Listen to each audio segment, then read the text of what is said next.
If I could give my younger self one piece of money advice, it would be this: keep it simple. Forget stock picking. Forget timing the market. Forget chasing crypto hype.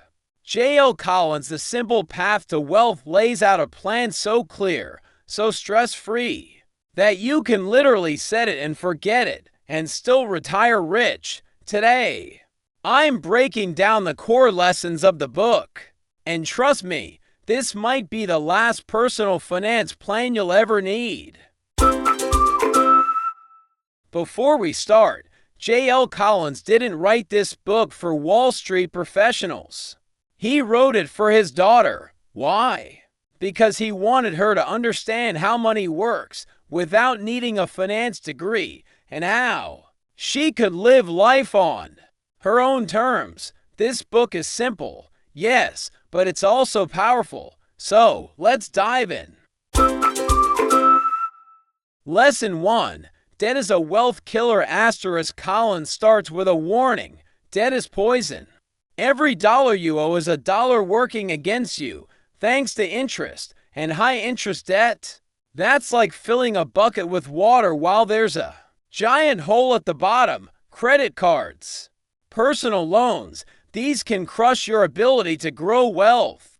Collins' advice is simple: pay off all high interest debt as soon as possible.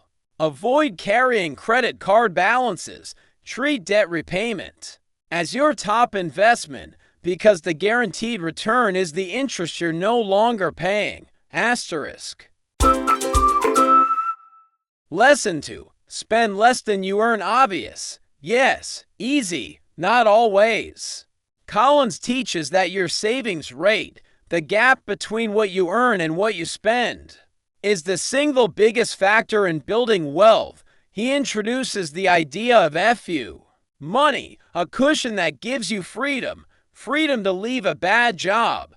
Freedom to take risks. Freedom to say no without fear.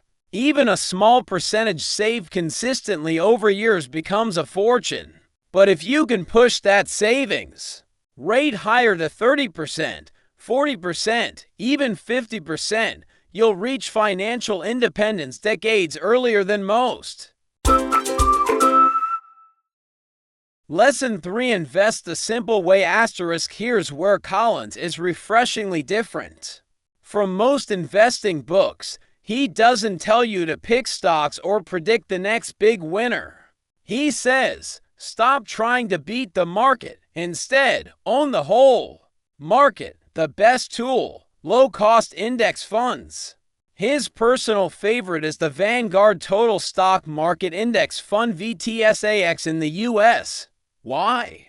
It owns thousands of companies. It has ultra-low fees. Over time, it delivers market returns, which historically have been about 7 to 8% a year after inflation. Collins calls this the set it and forget it approach. You buy, you hold. You keep adding more whenever you can, and you let time and compounding do the magic. Asterisk. Lesson 4. Ignore the noise. Every time the stock market dips, the headlines scream: crisis, recession, sell everything. Collins says, don't listen. If you have decades ahead of you, market drops aren't disasters, they're sales. When prices fall, you're buying more shares for the same money. The only time you should fear a downturn is if you need that money in the next few years. Otherwise, keep investing like clockwork. Lesson 5. Bonds and safety nets. As you get closer to retirement, you don't want all your money in stocks. Collins suggests slowly shifting a portion into bonds. They're safer, less volatile, and can give you stability when stocks swing wildly. The mix of stocks and bonds depends on your age, goals, and risk tolerance, but the principle is simple: more stocks when you're young, more bonds as you get older.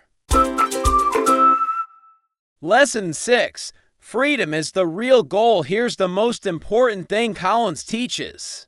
This isn't about getting rich just to brag. It's about freedom.